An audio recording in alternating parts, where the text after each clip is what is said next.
Good day mga boss, ang project ko ngayong araw ay hindi naman ganun kalakihan, isang cross tattoo at ito yung request ng ating bossing. Ang request ng ating bossing mga boss ay ilalagay po ito sa may part na paa niya, doon sa may baba. Bali, nagpa-schedule ang ating bossing ngayong araw at siyempre sisimulan na po natin yan. Dahil bago pa pumunta yung ating bossing dito sa shop ay inedit ko na po yung kanyang design para kapag dating po niya ay ilalapat na lang po at ididikit.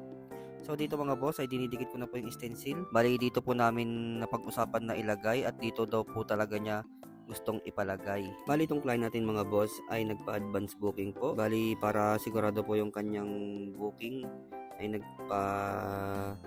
down na po siya. Pinag-down ko na po para naman hindi na po masayang yung araw in case man na hindi siya matuloy ay pwede ko po siyang i-schedule sa mga ibang araw kasi sayang naman po yung araw kung bigla-bigla na lang na hindi siya matutuloy, kaya nagpa-advance booking na po itong ating client kasi 1 week pa yung usapan namin bago siya matuloy, kaya ang sabi ko sa ating client ay mag-down po siya ng early booking para naman hindi ako kabahan in case man na hindi siya matuloy kasi may minsan mga client na hindi nagda-down, kaya alanganin po yun kapag minsan hindi po sila pumupunta o hindi sila natutuloy sa araw o schedule na pinag-usapan namin. Kaya ang ginagawa ko mga bossing ay hinihingian ko po sila ng down payment. Kaya di naman lahat pero karamihan naman po talaga sa mga client ganun. Kaya pag may nagpapa-book po sa akin o nagpapa-schedule po ng araw ay talagang hinihingian ko sila ng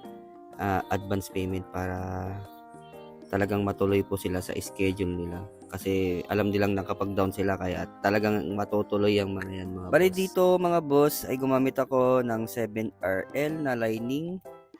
All the way na yun. Pati ginamit ko na rin sa pangkulay.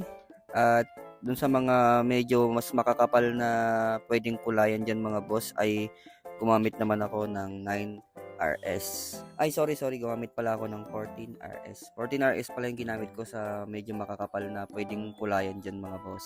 Ang hirap kayang gumamit ng Magnum pag ganitong mga maliliit o tight na space na pwede mong kulayan. Hindi pwede yun. Mas maganda talaga yung liner o kaya yung RS na gamitin sa mga ganitong mga klaseng mga tattoo, lalo na kapag yung mga masisikip yung space, mas maganda. Try nyo. Hindi kayo magsisisi. Pero depende pa rin yung sa artist, sa mga bossing. Yung mga artist din kasi na gumagamit talaga ng mga Magnum sa mga ganitong mga pyesa. Pero depende pa rin yun. Hindi naman pare-parehas lahat ng artist na gumagawa. Nasa artist na yun kung paano mo i-deliver yung ginagawa mong pyesa o paano mo siya gagawin, kasi sa sarili naman tayo ng mga diskarte, hindi naman tayo halos pare-parehas. Itong video na to ay para lang sa mga sa mga beginner o kahit yung mga medyo tatagal na rin sa industry ng tattoo. Baka may mapulot kayong mga kaalaman sa mga pinaggagawa kong mga ganitong mga video. Pero halos marami din naman nang gumagawa ng mga video tutorial na parang ginagawa ko rin, kaya alam ko rin naman na marami na rin yung pwedeng nating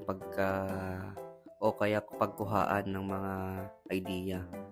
Hindi lang naman ako yung mga nag-vlog parang ganito. Marami din dyan mga mas magagaling pa nga eh. Hindi ko naman sinasabi na ganun ako kagaling parang sa kanila. May experience po ako sa pagtatato. Pero dun sa talagang abot na nila yung talagang rurok ng kasikatan o kagalingan nila. Ako, inaabot ko pa lang. Mahirap naman kung sasabihin ko na ganun na ako kagaling sa mga kliyente ko, na hindi ko naman kaya yung mga ginagawa nila, yung mga ibang mga artist. Siguro mga nasa 60% pa lang ako nung mga experience ng mga artist na iniidolo ko rin. Kung ano lang naman yung kaya kong gawin, yun lang naman yung sinasabi ko sa mga kliyente ko. Hindi naman ako ganun talaga kasolid o kagaling parang sa mga ibang mga artist na sobrang gagaling talaga ng mga pang-international na yung mga gawa nila. pero ganun din kataas yung expectation mo o yung singil nila sa'yo dahil yung mga gawa nila yun ang binabayaran. Kaya kapag may mga kliyente ako na nagtatanong sa akin, lalo sa mga singilan o sa price ng mga tattoo nila, ay kung ano lang yung kaya kong gawin dun sa pyesa o yung kaya ko lang ipakita sa kanila, hanggang dun lang po yung sisingilin ko, yung alam ko lang na yun lang naman yung kaya ko. Kasi mayroon din naman ako mga kliyente na wala din naman mga budget o budget nil, ganun. O yung sakto lang po yung mga budget nila. Siyempre pinag-uusapan po natin yan. Hindi naman po lahat talaga ng mga client ko pasok dun sa budget meal na o sa budget nila. Kasi may mga client din ako na mahihirap po yung mga design o napakahirap talagang gawin yung design nila. Kaya medyo mataas din po yung singil kapag ganun. Hindi naman po pare-parehas na yung isang client ko, mababa yung singil ko.